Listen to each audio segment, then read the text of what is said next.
thank you everyone for joining us.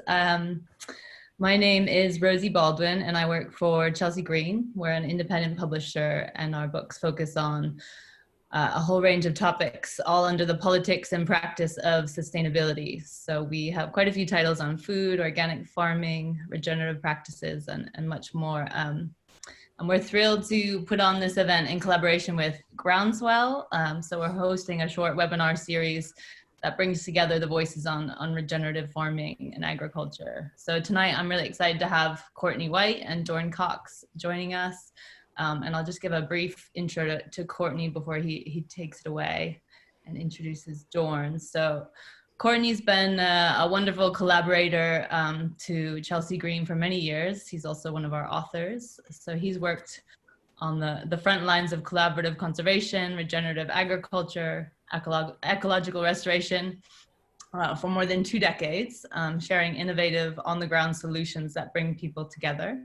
He is a former archaeologist and environmental activist, and he co-founded the Quivira Coalition, which is a really interesting nonprofit dedicated to bringing ranchers, conservationists, scientists, and others together around regenerative practices. So he directed that for 18 years and now writes full-time, and he's the author of numerous books, including the recent book Fibershed, A New Textile Economy. And we'll actually be having a Fibershed webinar on August 4th, so just keep your eye out for that. And he, of course, wrote the book Grass Soil Hope, which really introduced a lot of people to the concepts of regenerative agriculture and the notion that farming and land management can have wonderful impacts on the health of the soil and the environment and actually put carbon back into the earth. So just before we take it away, just encourage everyone throughout the conversation to put in your questions to the Q&A box at the bottom of the screen, and we'll spend the last section of the webinar sort of delving into those. So over to you, Courtney. Thanks, Rose. I appreciate this opportunity to speak to everybody. It has been a wonderful collaboration with Chelsea Green over the years. I wanted to give a little bit of background on myself, but also thank the Groundswell folks for helping to organize this as well, a conference there in the UK, which sounds really great, and I appreciate their help on all of this too. So for those of you who don't know me, I live in Santa Fe, New Mexico, out in the western United States. My background, which is different than Dorn's, is I came from the environmental movement. I was a city boy. I grew up in Phoenix, Arizona. I hadn't thought about farming, ranching, any of this sort of stuff. And I became active in the mid-90s, concerned about some environmental stuff going on in Washington. I'd been kind of a passive environmentalist at that point. So I signed up and got quickly involved in sustainability issues here in New Mexico, primarily around kind of classic land use, conflicts, mining, logging, things like that. But pretty early on, I met a rancher, Jim Winder, who ranched in southern New Mexico, and he just ranched differently. He bunched his cows up and moved them around. This was news to me as an environmentalist. I had not heard about this before, and Jim could stand and talk about the environment better than most environmentalists that I knew at the time. So he and I started a dialogue. We were joined by Barbara Johnson, who's another Sierra Club member, and we started the Quivira Coalition. The goal at the time was to try to wade into this fight between ranchers and environmentalists that was really just on front page news in the late 90s, trying to find a way to find some common ground. There was a term called the radical center that was coined by a rancher, Bill McDonald, down in the southwestern part of New Mexico and Arizona. The idea was that we have more in common than we have in difference if you actually get down and kind of look at the ground, the water, the animals, that sort of thing. This was pretty radical at the time because everybody was fighting. It remains radical today. So we think about the idea of finding more in common between groups than arguing our differences. It seems more urgent than ever to kind of work in this radical center.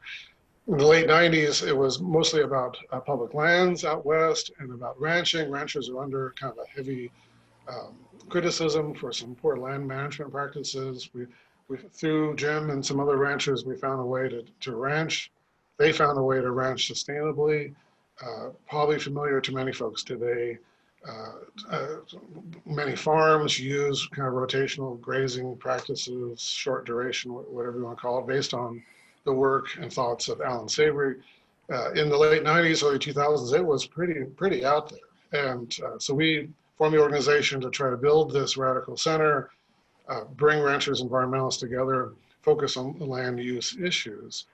Fast forward, we kind of grew the organization to encompass more kind of big picture issues over time, did a lot of ecological restoration.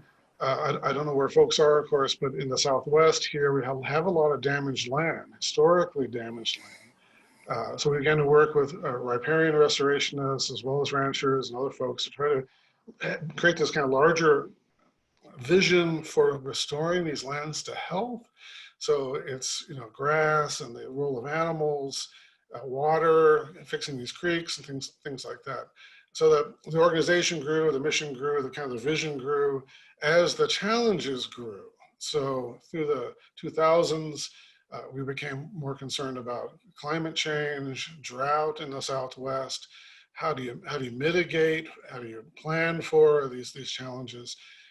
All linked together around land use, around animals, grass and water, and then ultimately food. And this was kind of a big revelation for me, understanding the link that food brought to this. And I think many environmentalists at the time did not understand the link between the role that food played in kind of bringing all these different groups together. We ended up actually running a ranch ourselves as an organization, doing grass-fed beef to Santa Fe here. It was a very interesting experience for us. As a conservation group running a ranch, I got to be a dues-paying member of the New Mexico Cattle Growers Association, which I don't think pleased them very much, but it was an interesting time. So then about 2010 or so, I began to hear research and talk about carbon in soils. And we had focused on above ground, kind of the management of grass and things. And I hadn't really thought a lot about what happens below ground. And then I went out to California and met with some folks at the Marine Carbon Project who really were pioneers in this idea. And that got my wheels turning. That led ultimately to Grass Soil Hope, which is the chapters are kind of case studies in different parts of the carbon equation, farming, ranching, ecological restoration, things like that. In there, and Dorn, you have to remind me, we met, I think probably a little bit before 2010, you spoke we have an annual conference, Dorn spoke at it. Dorn, at the time, I think he still considers himself a carbon farmer. Maybe Dorn can explain a little bit about that. And so Dorn's in chapter 2 of the book. I went out to see him. Very impressed by all kinds of things I saw out there on Dorn's farm, the research he was doing. This idea, for those of you who are not familiar with that, is that there's a lot of carbon dioxide in the atmosphere. There's too much of it. The atmosphere is filling up. We can sequester that carbon, that C part of the CO2, in soils. It's your 6th grade biology class. It's called photosynthesis. A complex process with a simple outcome, which is that the molecule of carbon gets spread in different places in the plant, but in the roots, but then eventually in the soil. And you can manage for soil storage, carbon storage in soils, then you begin to affect the climate equation. And this led me to a kind of a series of stories, some more books, including another one for Chelsea Green, kind of based on the idea, how do we sequester carbon in soils with shovel-ready solutions, meaning we don't need high technology, we got low technology, we got cost-effective practices that we've already beta tested in many places, so to speak, to ranchers and farmers.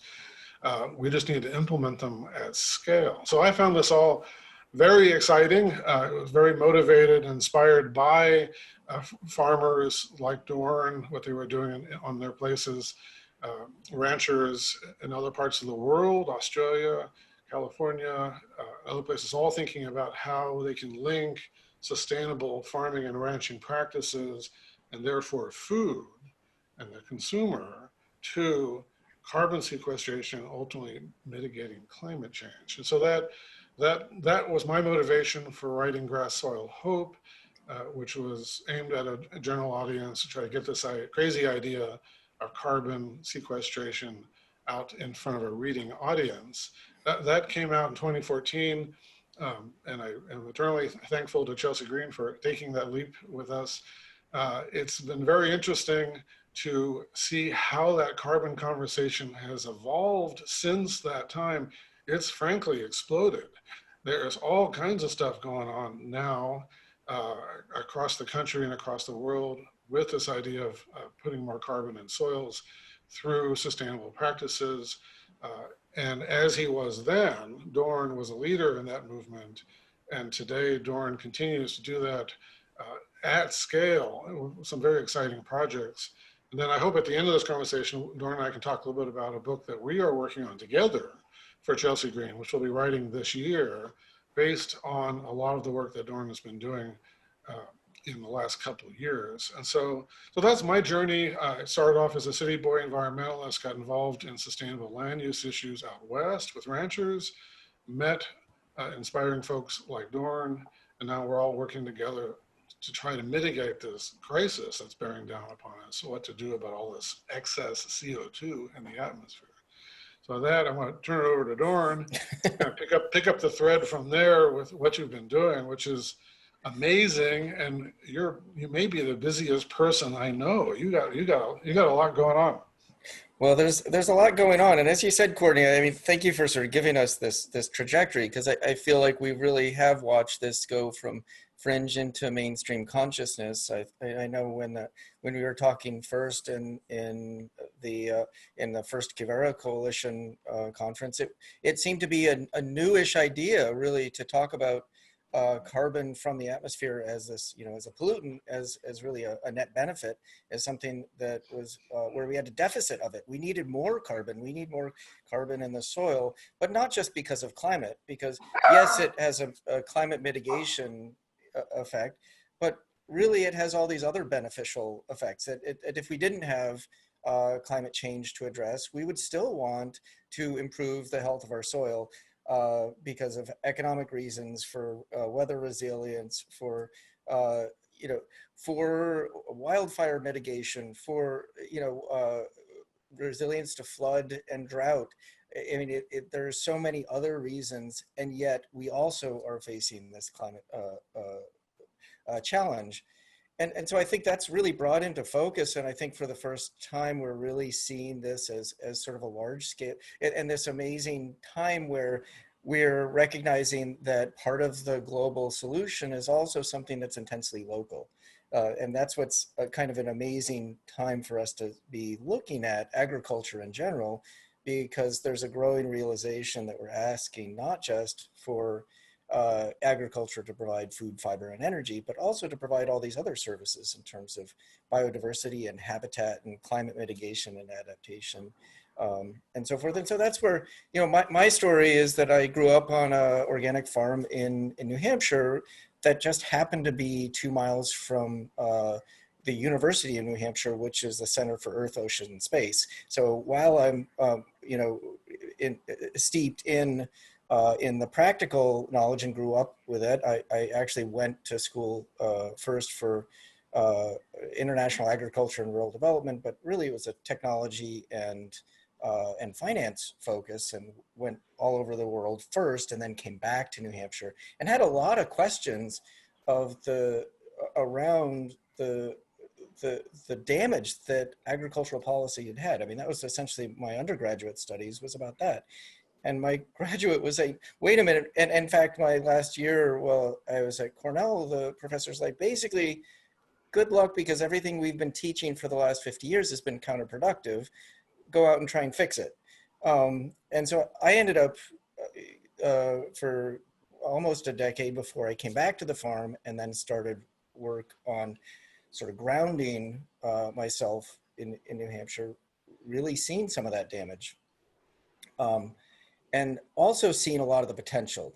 so I think what the common thread, and I think where we intersect a lot, Courtney, is that the solution is really in these collaborative communities, and understanding that the paradigm for agriculture is not based on, or the future of agriculture is not based on extraction. It's based on understanding of natural systems and collaboration and shared knowledge, that agriculture fundamentally, and this is where you can get into all the nuance of the technology and so forth, but really the revelation and common thread through all of my work, I believe, is that agriculture is culture. It's about management. It's how we interact with the environment, how we define, and how we interact is defined by, and the tools we use in that is really defined by our understanding. And and that fundamentally agriculture is a shared science, a public science. We're all affected by it. We all should have access to the best possible knowledge. Every farm essentially has the potential to be a research farm and improve incrementally. And I think that's the foundation of soil health, is not an absolute value, but this process of continual improvement. Um, and I guess where my story also intersects with Courtney, we were saying that these solutions are not high tech, they're biologically based, that you can do them anywhere on Earth. And yet the way in which we communicate them and understand them has been revolutionized because we now have ways to describe them in new ways. So it was all invisible, and a lot of this was largely invisible except for a few scientists who were able to analyze the microbial populations under our feet, these multitudes that are now being unlocked because of our, the microbiome and understanding, probiotics in our own gut. It's the same thing that's going on as within, in the soils, and it's from the microbiome, like all those little critters that are actually where the carbon magic is happening, not just the plant and root, but the microbes and their processes that are both emitting, but also capturing soil carbon. That is unlocking our understanding of how the global climate works. And yet again, it's happening at this micro scale. So it's just a fascinating time, because around 2008, 2010, we suddenly had very low cost access to satellite imagery and phones that can communicate with one another anywhere on Earth, and be able to communicate how these different systems work. And so a lot of the work that I'm involved in at this point has been building communities around using available free and open source tools and technologies to better describe and make our global knowledge actionable at the local level. Like how do we use our best understanding of what grows when, where, and how is that going to work here in my specific application, and how do I then transform that into the best agriculture that I'm able to provide. And I think there's an urgency now to it. I mean, we're seeing this with COVID as well, as like we're really questioning how we work within this global supply chain to provide some of the basics of our food system and our our societal support systems. So resilience is part of this, and I think that the tools we use and how we develop them can be a reflection of some of our values and understanding of those social systems as well as the biological system. So I'm really thrilled to be here and work with Courtney as we're exploring these ideas and seeing how they really can scale and build on one another.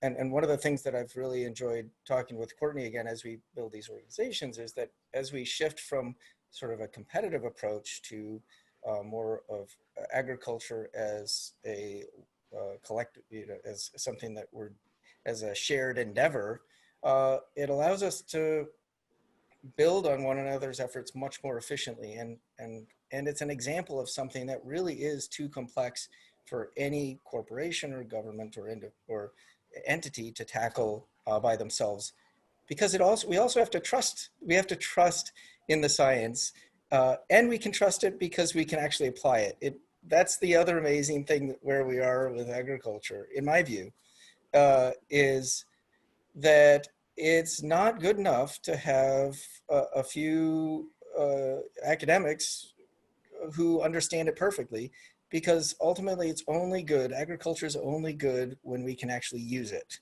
And not only a few people use it, we need everyone to have access to the knowledge to be able to implement the best possible uh, solution based on our current knowledge for their location. I mean, and I think anything short of that, we're not reaching our full potential.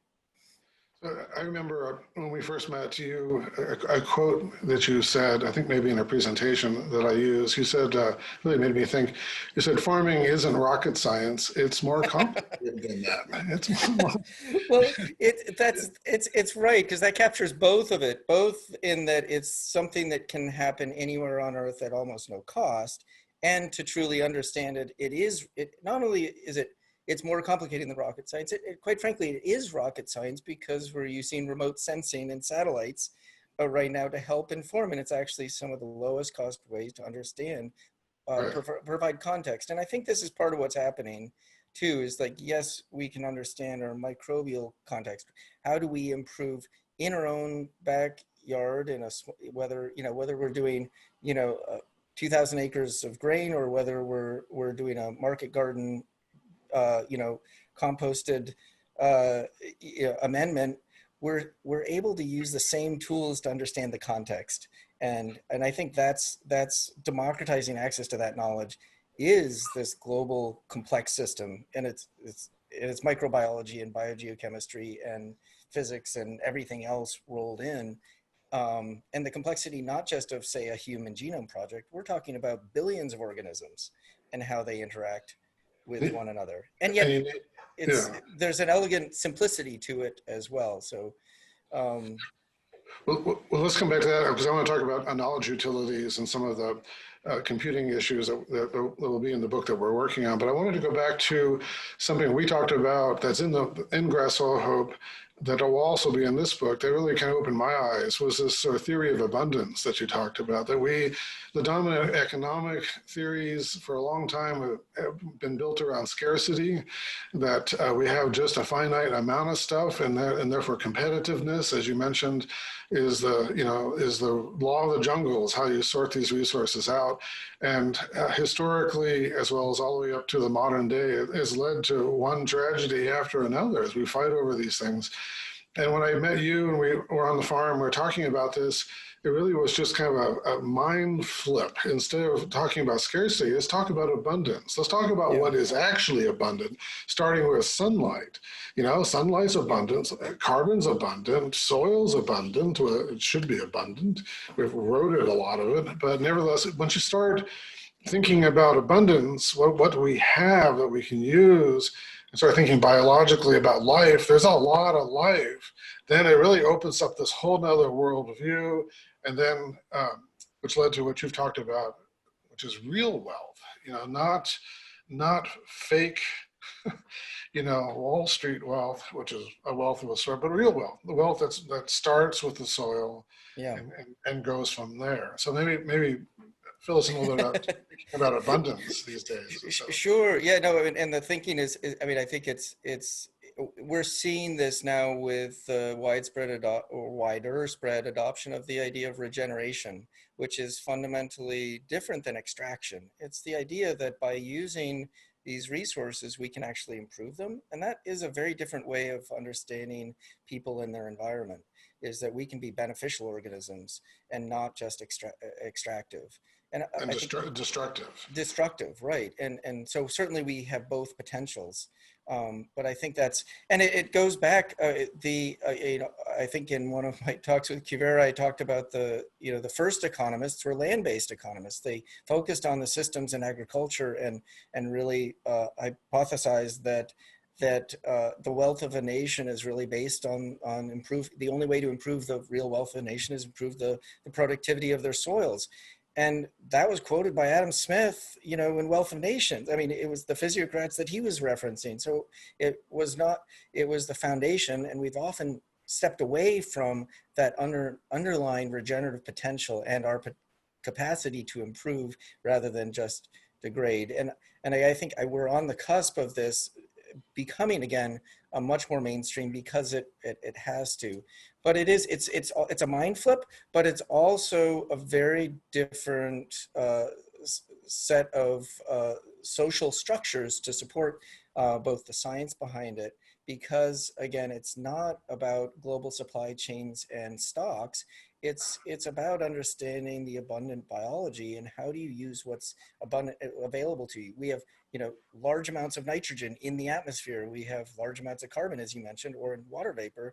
And the biological population that created the livable planet in the first place is available, and all that genetics that evolved over millions of years to grow pretty much anywhere on Earth is available for us to comprehend and to harness and to mix and match at very low cost. Essentially, at this point, the cost of moving our knowledge.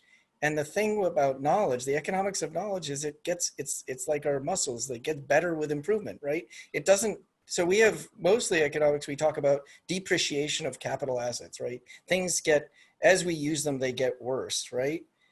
There are few things that get better when we use them right, you know, and not this, and part of this is agricultural knowledge as an example. Soil is an expression of that, is another example. So I think that's a terrifically powerful concept to start to harness at a larger scale. And again, that's what we're seeing happen. And so I think when I first met you, Courtney, we were just launching the Farm Hack community, which was a community to link, again, this idea that agriculture isn't just farmers. It's not just an isolated rural enterprise, but it's really, it's part of we're all part of the agricultural system, the culture that supports it. And so it was linking farmers with engineers and roboticists and technologists to create better solutions to understand our environment and drop the cost and democratize access to better tools. And so it's like a Wikipedia there's a deep history of open knowledge exchange in agricultural movements that's often been suppressed.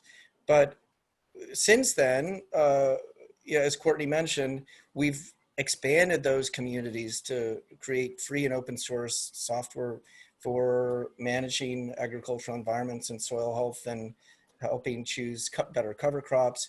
And we have a community called Open Team, or Open Technology Ecosystem for Agricultural Management, that's now linking national organizations and supply chain companies and small scale producers all over the world, as well as government agencies and food companies and research universities and farmer organizations, again, of different production systems and scales. And it's really sort of the manifestation of this idea that in order to move these ideas forward, we have to have, and I sort of glossed over it, but we're calling it tech ecosystem for agricultural management, because it's not the technology, it's the communities that are filling their different roles together to create this emergent process that actually will improve, sort of create this beneficial agriculture that is our goal.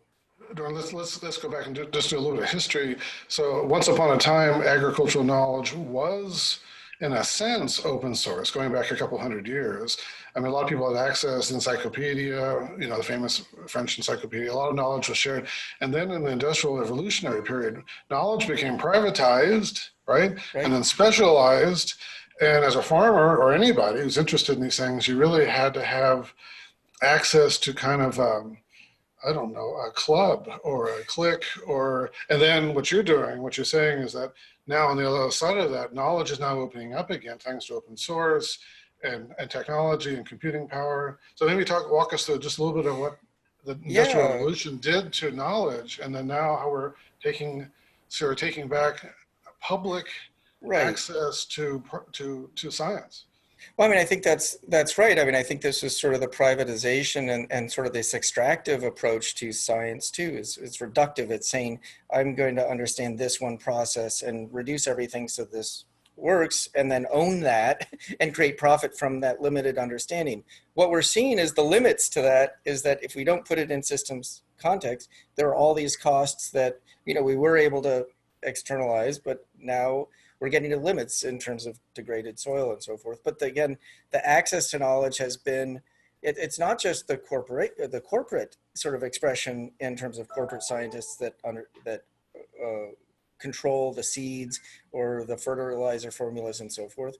It's also academia and essentially putting things behind paywalls. And that in order to get access to the knowledge, it's in a journal somewhere, but you may have to either be a member of, as you said, these cliques, or you access it through somebody who has access to that. But it's essentially gates and bars to knowledge, which slows our innovation and doesn't allow us to start to connect the dots. We talk about silos of information, which allows us to, we can't draw the bigger insights because of that process. And we're seeing the limitations of that. And so I think that's, and in the building of the internet, we had, in order to do that, we had to break down some of those barriers. And we've done it before when we said, we can't understand the human genome without collaboration, really large scales, you know, science projects or collaborative science projects that in astrophysics and so forth are very collaborative because they have to be. And I think that's where we're at right now in agriculture, is to take the next leap. We have to collaborate in this new way. And we did have, I mean, you're right. Movements like the Grange movement and other agriculturalist organizations have always sort of functioned and moved society forward in terms of the power of sharing agricultural knowledge. But there's always been this counterforce as well, to capture it and enclose it. So on that note, explain a little bit your idea of a knowledge utility. This will be a feature in the book that we're working on together. I thought this idea was absolutely brilliant. It's related to a power utility, which shares power. You're working on something called a knowledge utility, which links farms, right, and shares knowledge. So it's not just siloed farm after siloed farm. It's actually a community now sharing this knowledge. So explain what a knowledge utility is. Well, it sounds academic, but it's really it sounds yeah, I mean, conceptual, but it's really a pretty cool idea, I think. Yeah, I mean, really, it's that there's a certain to get the shared benefit of say I have an innovation that's working really well here in New Hampshire. There may be a farm in Argentina and in Southern Australia and in India that actually that is more similar to my operation than a farm 3 counties away, and that I may be drawing insights from that. But in order to draw those insights, there's a whole lot of trust and infrastructure that has to be maintained, and conversations and translations to be able to make it possible for me to have that conversation and for the rest of the community to benefit. And so the concept of the knowledge utility is that there's a net benefit, and we have a huge potential for reciprocity and rapid knowledge improvement, but we have to maintain that commons, right? It's so that common infrastructure, like the utility lines that transfer not just electricity or move water around, but also are necessary to move ideas around. And translate it from, in the case of, from power, from 3-phase to single phase to 110 volts or 240. We have to translate those ideas into local languages, right? And so the knowledge utility is essentially providing that translation and transmission service to adapt the insights from one area into another more efficiently and in a trusted way. And we see this with a backlash in terms of data privacy right now, and the mining. Essentially, we are using our social media companies. We're paying for it by selling our. They're essentially, we're the customers of the. We're the. We're essentially financing it through our eyeballs and through providing our data for free. And what I think we can argue for here is that there's utility in that, and there are better ways to get the utility we want and to create a trusted exchange. It gets a little bit off, into the sort of the technical weeds of in terms of doing it, but it's eminently possible. It's like all these tools are really a reflection of our understanding of and our values, and we have the potential, if we demand it, to create it. Um, and I would just add that some of the motivation here, just to reference a Howard a Buffett quote, which is that every farmer really has 40 seasons to learn, uh, and that and yet, which isn't a great deal, and yet if we have 1,000 farms that are communicating with one another, that's 40,000 seasons that we can learn from in a single year. And so, or actually, that I did the math wrong. But basically, we have this huge potential for much more rapid discovery and innovation through collaboration. And so that's the underlying motivation for sharing. Um, And now the observational tools in order to get the data that you need, not just the data processing, the computing power, but the tools have evolved. When I got started, a lot of the ranchers and farmers we worked with, it was fairly intuitive. You know, you looked and you felt like this was working and you adjusted, trial and error. It wasn't a lot of monitoring, it wasn't a lot of data collection. You really were using kind of your five senses largely in how these things work. Now you fast forward to today, and there is all kinds of observational knowledge, starting with Landsat satellites and everything else going on, feeding into this knowledge utility, sharing all the stuff, and now it's affordable, right? Yeah, it's interesting too, though, Courtney. You bring up a great point that like this inundation also sounds like a dystopia, like because uh, I think part of our challenge here to ground it in the outcomes continually and saying the whole point of all of those tools isn't to use the tools and to say, gee whiz, we can see, you know, we can understand the rainfall and, in Southern Australia from my desktop right here. No, it's really about how do we harness that and make it useful and connect us more to our environment, not remove us from it. And so this, I think a lot of the agricultural technology we've seen in terms of large scale automation has been really to distance ourselves. So I think some of our challenge and opportunity here is to really make the technology disappear, really, that Right. this is a short-term crutch. And in fact, because it's and not expect that this is something that we should rely on every farmer to use every piece of technology. The whole point that I think is important is that we broaden who's involved in agriculture, and that Right. every enterprise at some level and our available tools and technologies have a bearing on it. And so we should draw on our larger resources to help facilitate that, so that we're part of that utility isn't to have a fire, you don't get 440 volts at your household outlet. Like that's not helpful, Right. right? So you have a 5-volt power supply to help charge your lithium ion battery for your phone. It's the appropriate power at the appropriate wavelength to do what you need to do. And that's essentially where we're in it together to help take that fire hose, that huge or that high voltage, and make it appropriate for the appropriate use.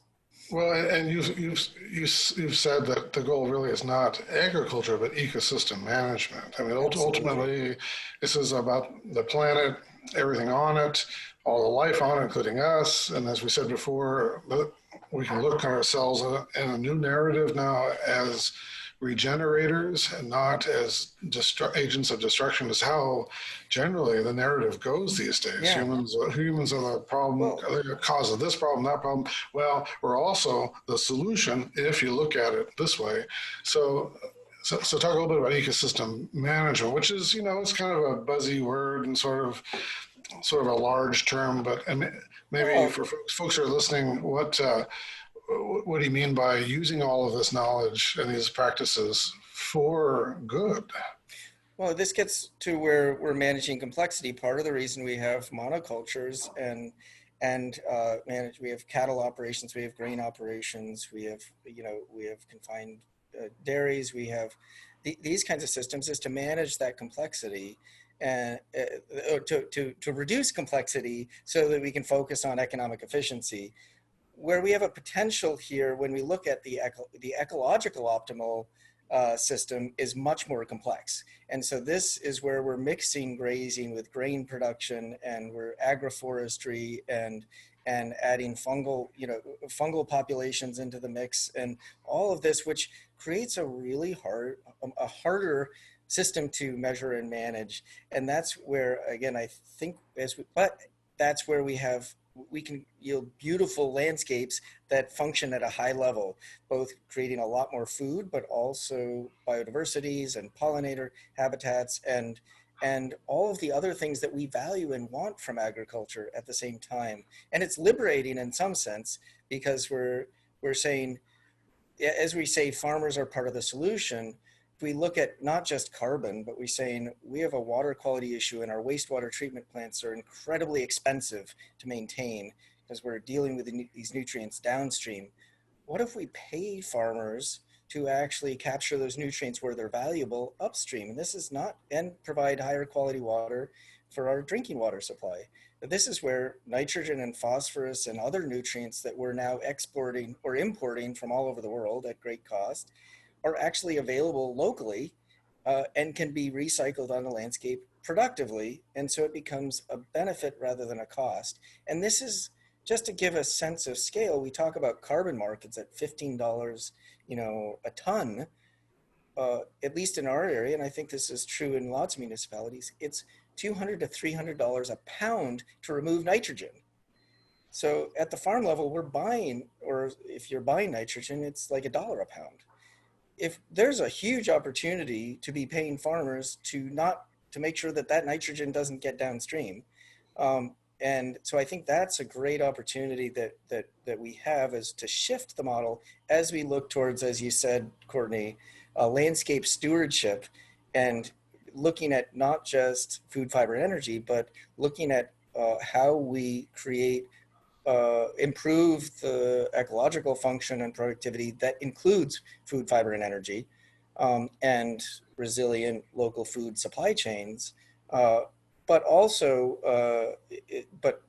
provides these other services. And again, habitat and recreation and wildfire mitigation and drought and flood resilience. And we haven't even talked about sort of part of the function is not only removing carbon, but as we green and increase the numbers of days of photosynthesis and in cover and complex cover, we also drop the surface temperature dramatically, which reduces a water evaporation, which is part of storing it, which also has a tremendous effect in reducing, water vapor is a huge greenhouse gas.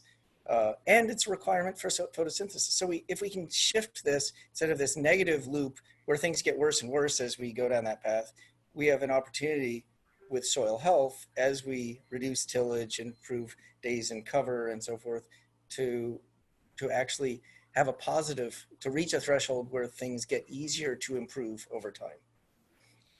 But I think it's important to remind folks that we're talking about biology. This is nature. Absolutely. This is nature-based. This is not, because I hear a lot about fake meat and genetic engineering and extreme microbe torture to create things that didn't exist in nature. But what you're talking about, even though we're talking about technology, computing, knowledge utilities, we're still talking about nature, because nature knows best, fundamentally. That's the lesson I've learned for 25 years, is nature has the best ideas, still has the best ideas. We're the ones that kind of got in the way. Now we figured out to turn it around, be regenerative, using those principles that we now understand better for healing and regeneration. It's a great point, Courtney, is that those ag tech solutions are focusing just on food production and the input, rather than and seeing that as a land use rather than a land management and sort of curation. And I saw in the text a question about to what extent are we looking at indigenous land practices as a solution, and agroecology is really very much based on some of those indigenous land management practices, and and understanding some of what they were tapping into in terms of diverse production systems and especially in mixed perennial annual systems. There's all sorts of complexity in the microbiome that was created through that that we can appreciate in new ways and exchange and adapt to other cultures as well. So I think it's both respecting and looking in terms of those communities and practices, learning from them, and then also expanding and with those communities to expand and improve upon that process.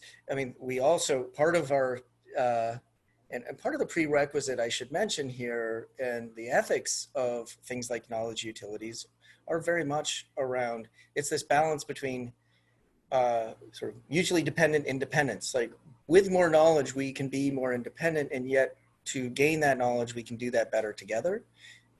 And there's a tension here in terms of data sovereignty and being extractive in that process as well. So especially when we're talking about indigenous communities, there's a cultural element to agriculture and to the data about how these systems work. So I think it's also very important to think about data sovereignty, and it's true with all agricultural producers at some level, and each of us, not everyone, I think our data sovereignty about our health data, about our microbiome, I think we should have control over that and be able to benefit by sharing it voluntarily in ways that we choose to. So I think that choice is very, very important. And as we're thinking about a utility, one of those pieces of the utility is there's control over how we interact and communicate and collaborate with one another.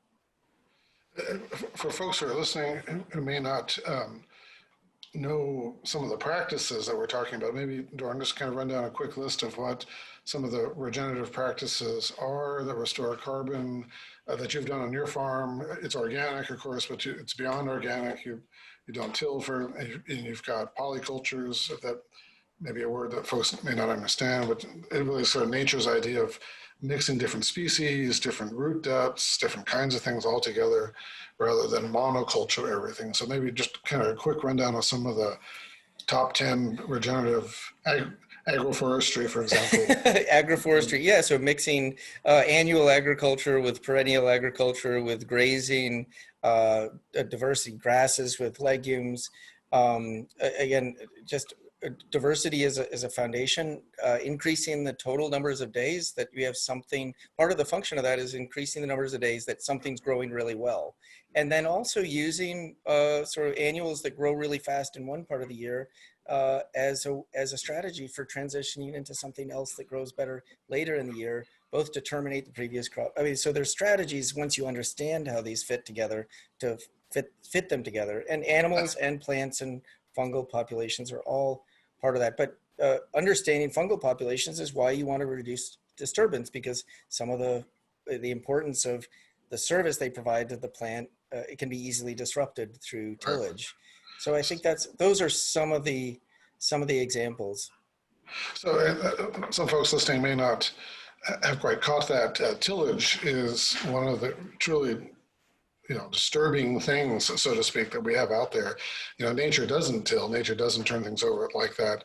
So we want to keep the ground covered fundamentally with something green and growing all year. So like carbon and the nitrogen cycles are all working, that sort of stuff. But we have a system that tends to have a lot of bare soil for a part of the year. And then kind of getting over that mindset seems to be kind of a big first step. And getting the public to understand that too, which... Yeah, and so part of that is building markets to handle the diversity. And so in our farm, we produce probably 100 different line items that go to, and part of what's made that work is that cooperatively with a number of other farms, we're now shipping, where before COVID, we were shipping to 75 to 100 different restaurants each week, collaboratively with, any given week, hundreds of products being listed, and sharing that distribution infrastructure. And part of the electronic collaboration has allowed us to use a similar system that's similar to Amazon to get food from the farm, provide visibility to the customer, and get it out there. Since COVID, we've shifted to more of a direct delivery where the restaurants are actually acting as value added and provide a different role in transforming food from the farm into something that can get directly consumed at the home level. And so that's gone to thousands of homes and expanded tremendously just in the last couple months. But it requires the same sophistication in terms of some of the global supply chains, but we can adapt that to be locally driven and managed to get some of the same efficiency and create the economic resilience that we're also looking for. And part of this is producing more of what we actually eat closer to where it's grown, or it's sort of depending on which way you're looking at it. So more of what, that we're shortening those supply chains, and we're shrinking the space in which the nutrients are cycling as well. So I see Rose is here. I mean, just one quick question. Post-COVID, whatever that means, are you going to continue this model? Oh, I mean, that's the thing. Similar to climate change, I think what we're seeing is that there are a lot of these efficiencies that are being pushed over the threshold because of COVID that are just, I think we're realizing with our customers that are simply better all the way around. So I don't see going back. I think there'll be an adjustment as we have more, we're able to have access to things a little bit more broadly. But, we saw a major disruption in parts of here in the Northeast in our food availability. And we were able to rapidly scale up, or I'm saying we as in a number of the local, the larger farming community, to help adapt and meet that need. And I think I think that there's been a cultural shift in terms of how we view the importance of that system. Rose? Thank you both. We have some questions coming in, so just going to take a quick look. So this one's from Harriet, and it's for Courtney. And Harriet's wondering what Courtney thinks are the barriers to widespread adoption of regen ag, and what policy levers need to be pulled to help encourage a wider uptake of carbon farming and regen ag. Wow, yeah, that's a good question. How much time do we have left? So the barriers, there are unfortunately many barriers. What I have discovered in my experience, going back 25 years, that there's been a tremendous amount of innovation at the ground level. I mean, there's just beta testing, everybody going way back, ranching, farming, and a lot of that's been worked out. I mean, food systems, things that Dorn's been talking about. The challenge has always been how to just scale those things up, and a lot of obstacles in the way there. A lot of them built around policy, the Farm Bill, how you get access to markets, how do you work at scale without, compromising your regenerative practices, those kinds of things, which are beyond my paycheck. I don't, the economics at scale is something I don't know much about. So there are kind of institutional obstacles in the system. What I have also found, and this is harder, is how do you get farmers and ranchers themselves to switch? How do they adopt new practices? And we've given a lot of thought to this over the years, because it's been kind of a big frustration as how, given a model that is regenerative and carbon building and profitable, do folks still resist making that step? And there's kind of a lot of reasons, including fear and that kind of stuff. But I've decided a lot of it's just kind of ideology. It's kind of like asking folks to change religions, and they don't want to do it, even if you explain it to them. And so trying to find a way to kind of talk to people about these issues in a way that they understand it and can feel comfortable with it, which customers can help. There's a pull from the customer side of this. We want these practices, we'll help people help, but it's difficult. So you start with the sweeter practices. We now know what they are, more or less. Then you've got Dorn's work, which is begin to link all these things together scientifically and through the internet and whatnot. And then you've got some momentum. You got a crisis in the background, climate change. All the pieces are kind of in place.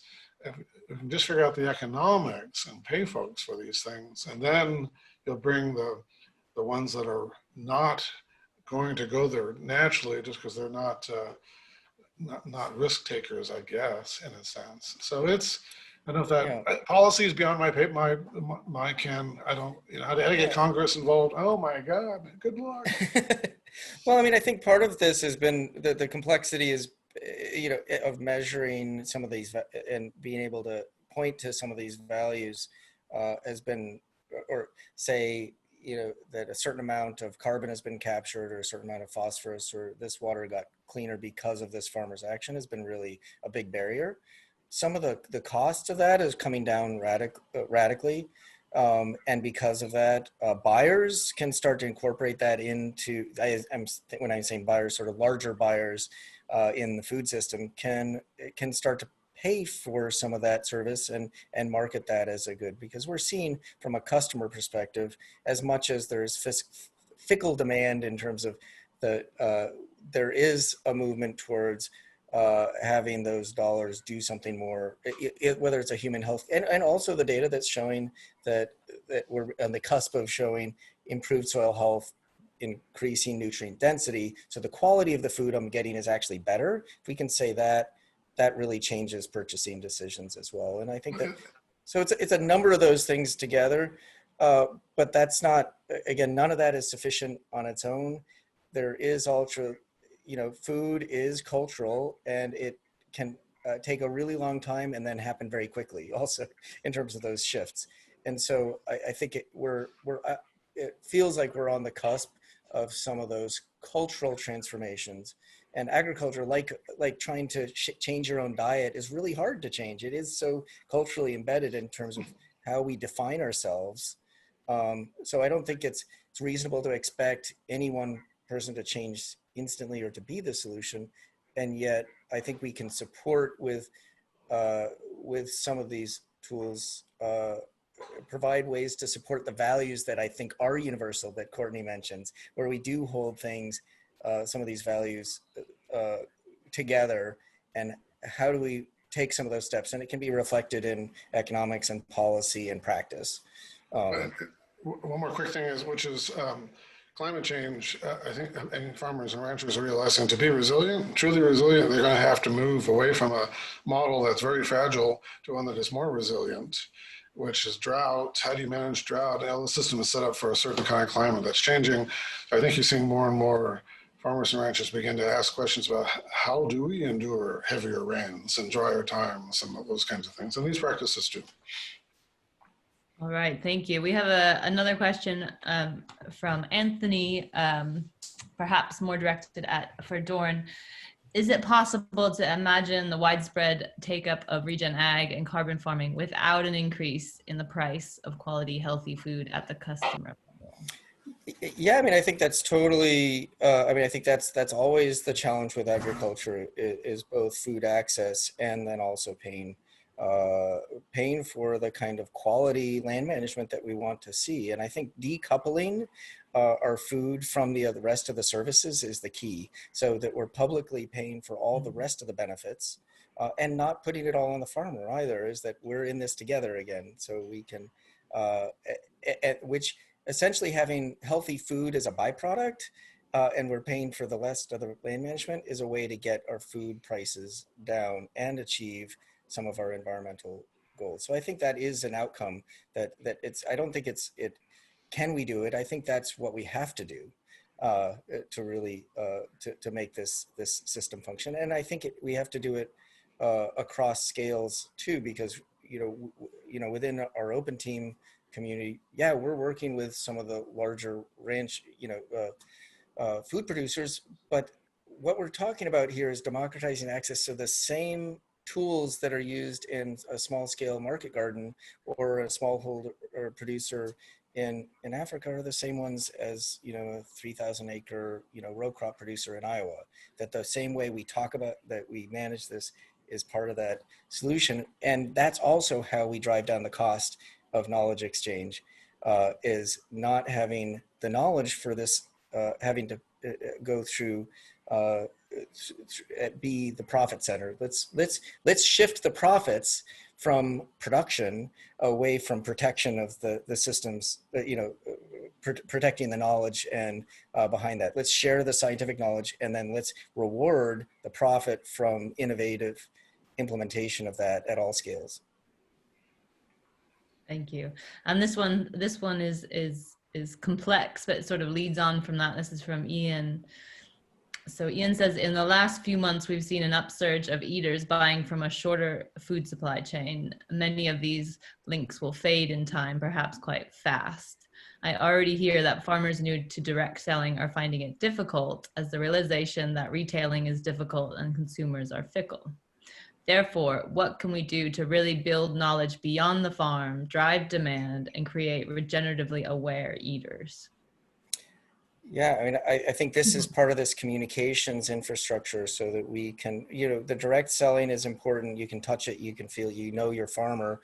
The further away you get, the harder it is to have that relationship. But that is something that has, in the last decade, we have a new infrastructure to help with that. We have technologies to help build those links and trust in the food. And the cost has come down enough that it's not just, we don't have to rely on Amazon and Uber and Google to do that. We can build similar, or Airbnb or whatever. We can build similar shared infrastructures to transcend those scales, and that can be locally owned and managed. And we're even seeing that within our own, with post-COVID. We have a restaurant supply chain system that's very low cost to build that gives us the same functionality as Amazon and similar response times. We can text the back and forth with the buyer, adjust amounts, get them on, they get a fresh product the next day. That's in with a few hundred restaurants.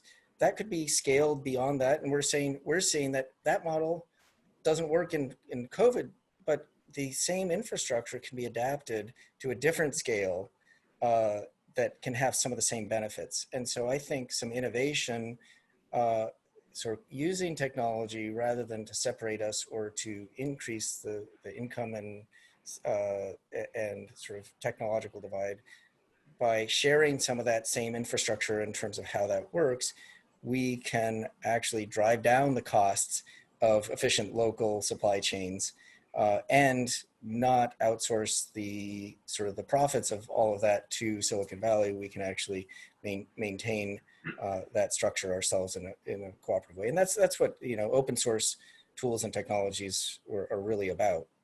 Mm.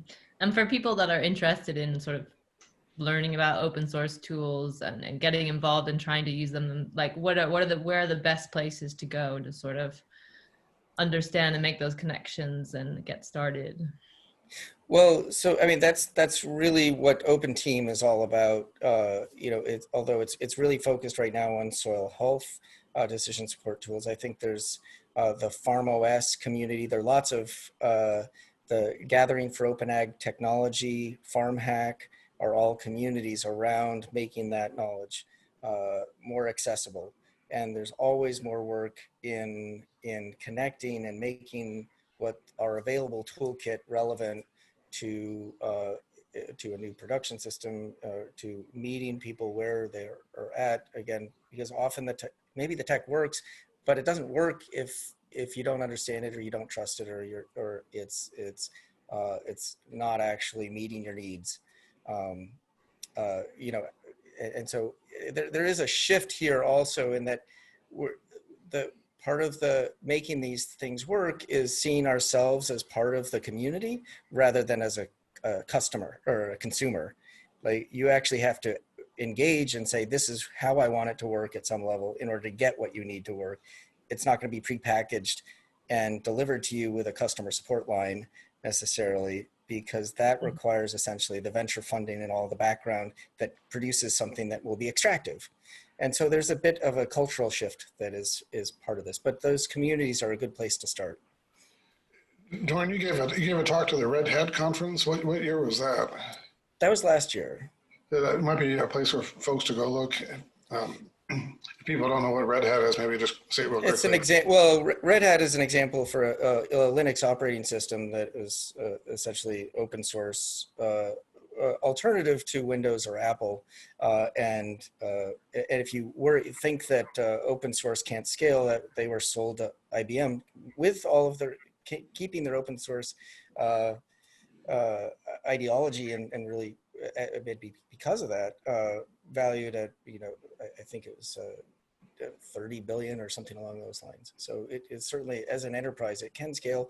My interest is really in promoting the model and then providing the tools to make those to make that accessible. And it doesn't, and also for open source to work, you don't need to have a business to support it. You just need access to the tools.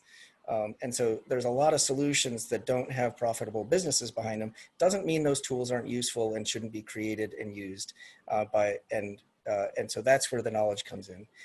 If you can have knowledge of what you need, you can bring it to a local manufacturer, you can have somebody create it for you. It doesn't have to be $1 billion business to be useful. So I think that's something that's been missing a lot in agriculture, especially as well. Right, thank you.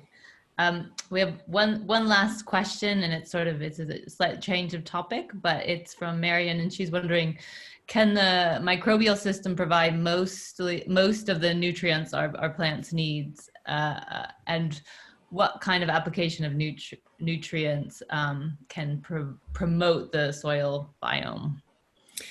Yeah, so I mean, I think it's a great question. I think in general, I think we could safely say that there are a lot more nutrients in most soils than a typical soil chemical test will provide, because and that a lot of those microbial populations are adapted to pulling out those micronutrients and micronutrients from the soil. And so in terms of whether a particular soil has all of what you need, I don't think we can say that for sure, but in general, we generally underestimate what's available and over apply because we're not focusing on creating the biological communities to make it available.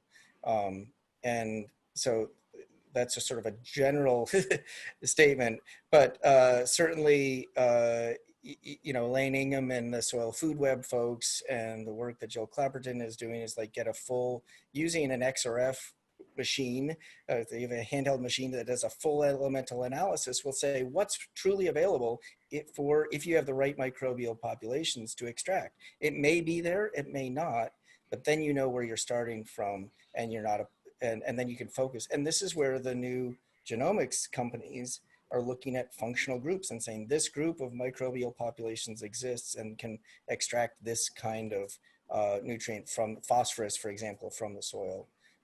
And they provide beautiful little, graphics, and you can do it with a little device right in the field. I mean, it's remarkable. But Dorn, on the other hand, you could just, you can create the conditions for life in the soil. Well, this is build it and they will come, right? Well, this is the thing, is like you have, these billion-dollar startups like Indigo Ag that are sending you bugs in a bottle to populate that, or you can build a really bioactive compost from your own yard waste and get the huge population that will fill those niches. And so if it doesn't, I mean, you still have to have the right components. You have to have within that elemental analysis the right components to support life. But by and large, it's going to be there. And most of the things that are necessary, carbon and nitrogen, are in the atmosphere, water in the atmosphere. So, and fungal populations. And fungal populations are generally freely available in the genetic diversity that are just free floating. So we can create those. Or if you need to scale it and you want to buy them in, because that's another solution. But that's the beautiful thing, is that it can be something you can do at very, very, very low cost anywhere on Earth if you have the knowledge. And again, that's where we talked about how some of this is based on indigenous knowledge. Or you can use the industrial global supply chain to very quickly send the genetics and spend a lot of money doing that. And maybe so we have this range, but I think that's where we unify and say our understanding allows for us to build some of those bridges, and saying we collectively can understand these systems in a new way. But it's all regeneration, fundamentally. It's all about regeneration. And shifting to our role in managing those biological populations to produce more photosynthesis and be more resilient and provide a healthier livelihood and environment for us to live in as well. Lots of abundance, in other words. Yes. So. Okay, well, I think we're sort of we're already past the hour. So thank you both so much for the conversation. And Courtney, did you have any last words of wisdom? No, except to say that stay tuned. Dorn and I are working on a book together on all that you just heard for Chelsea Green. So it's in the works. It's going to take a while still to get it all into print, but we're working on it and we're excited, and keep tuned into Chelsea Green. And Dorn, where can people find out more about what you're doing on your farm? Yes, great. Yeah, so I'm a research director at Wolf's Neck Center for Agriculture and the Environment, which is located in Freeport, Maine. So wolfsneck.org, and openteam.community is the site for the open technology ecosystem for agricultural management. But definitely check out Wolf's Neck. We're doing this at scale. There, it's a research and production farm. We have grass-fed organic dairy, as well as we're located at 4 miles of coastline and free and open to the public. So come visit if you're ever in the Northeast. And in fact, it is open for walking around even during COVID. So bring your mask. Bring your mask, right? Bring your mask. Yeah. Thank you. And just a reminder, this conversation's been recorded, so we'll get it up in the next couple of days to our Groundswell YouTube and Chelsea Green YouTube. So. Well, and thank you to Chelsea Green for all that you guys do. I mean, it's an important role in all of this, and without a publisher like what you're doing, this would be much harder for all of us.